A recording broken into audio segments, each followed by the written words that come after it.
fellow campers and fellow camp song lovers. I'm reading Sal Fisher Brownie Scout. This is the second part of the first chapter, Two Left Hands. Uh, we just left off with Nancy and Sal talking about being Brownie Scouts. While Sal was telling Nancy about the quarrel, Mrs. Fisher was talking to Jane about it on their way to the troop meeting. "You forget that you're almost 3 years older than Sal," she said. "You're almost 10, and lots of things are easy now that were hard for you, that were hard when you were 7. When you make fun of Sal, you just make her cross. You don't help her that way." "But Sal isn't a baby anymore, Mother," Jane said. "You saw her riding that horse at the Sumacs farm last Sunday. Why, she rides like a grown-up. But all Sal cares about is horses and food. She's poor with her hands because she won't try. How will she ever do the things we do in the Brownies?" Her mother laughed. "Now you're forgetting that new Brownies don't do what you do. You're a third-year Brownie, and we expect a lot more from you. Sal will be all right. But will she like being a Brownie?" Jane asked. "I'm sure she will," her mother said. "And being a Brownie will help her discover new things that are fun to do. Goodness, Jane, don't you suppose Dad and I get tired of hearing about horses too?" They both laughed as they spoke of another present Dad had given Sal for her birthday. It was a huge old gilt horse who was with a clock on its stomach. Dad had found it in a second-hand store and brought it home as a joke. But Sal loved it, even if the clock no longer worked. It was still a horse. One more horse for her enormous collection. Mrs. Fisher and Jane turned it into the yard of the Brookdale School, where Jane's troop, with Mrs. Fisher as a leader, was having its first fall meeting. Jane looked at her mother, so pretty in her trim leader's uniform, and was glad she had light curly hair just like her mother's. Poor Sal had poker-straight black hair like Dad's. Jane wished she had been kinder to Sal that afternoon. "I'll try harder, Mother," she said. "I hope you're right about Sal and Brownies. Pictures of horses all over her room, storybooks about them, radio and TV programs. Why, she won't even go to the movies unless it's a picture about a horse." Mrs. Fisher smiled. "You'll see." Nancy's mother was to be an assistant leader in the new troop, and not a day passed without some bite of news which Nancy passed along to Sal. One day she was announcing that their friends Doris and Carol were joining the troop. Another day, she said that the leaders planned on having a cookout just as soon as the girls learned about safety in the woods. Then came the news that Holly Bishop was home at last and was going to be in the troop. Holly had broken her hip for a very long time.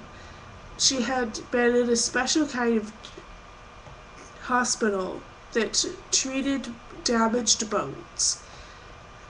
On still another day, Nancy told Sal all about the wonderful refreshments they would have at troop meetings.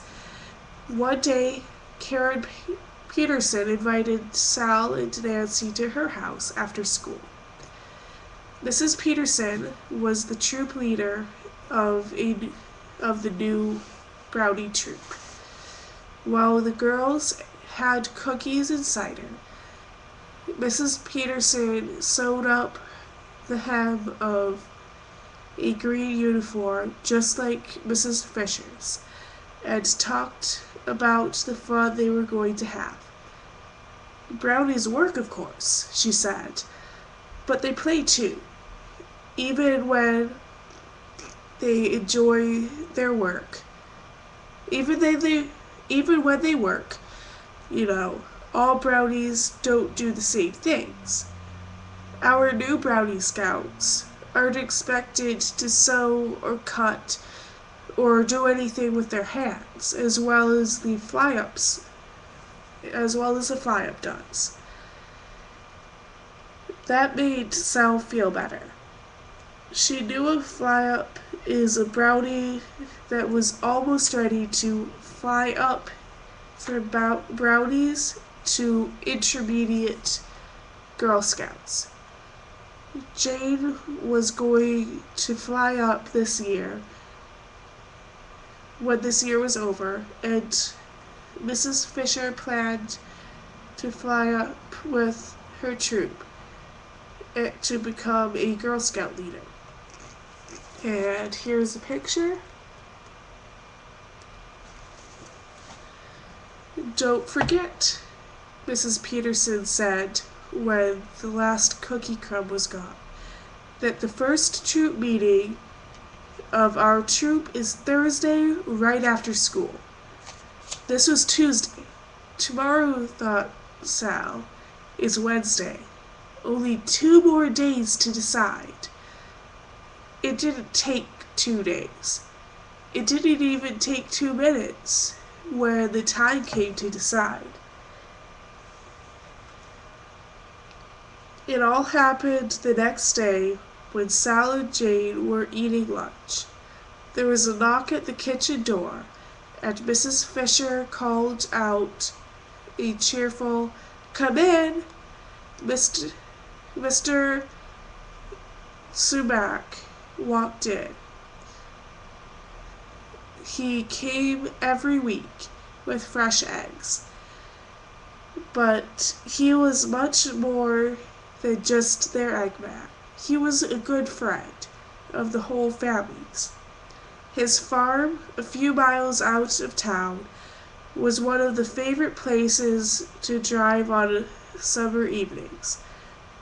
While Mrs. Fisher bought red, ripe tomatoes and crisp, shiny cucumbers fresh from the vines at the Sumac's little red road stand, Mr. Fisher looked at the apple trees in the orchard, or went with Mr. Sumac to see his crops growing in the fields nearby. Anna Sumac was in Sally's class and came to town every day on the school bus. Anna was the luckiest girl in the world, Sal thought. She had a sturdy brown pony named Star, who was all her own. She could ride Star whenever she pleased.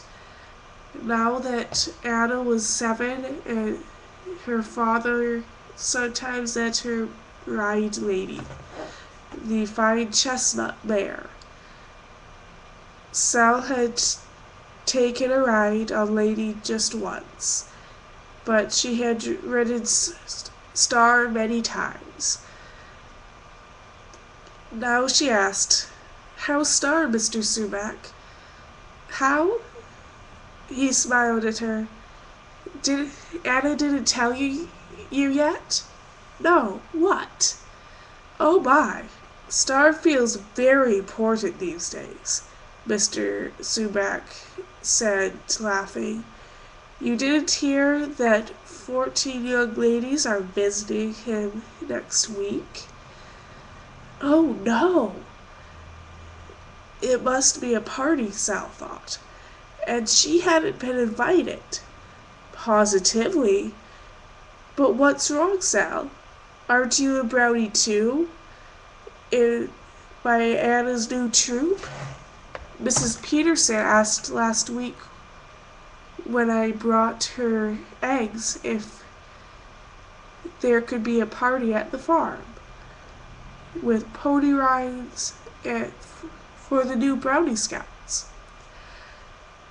I asked Star, and he said, "Fine." "You'll be there, Sally?" Sal was laughing now. "Will I be there? Mr. Sumac, what a question." I hope you really enjoyed it, and I'll see you for chapter 2 later. Bye.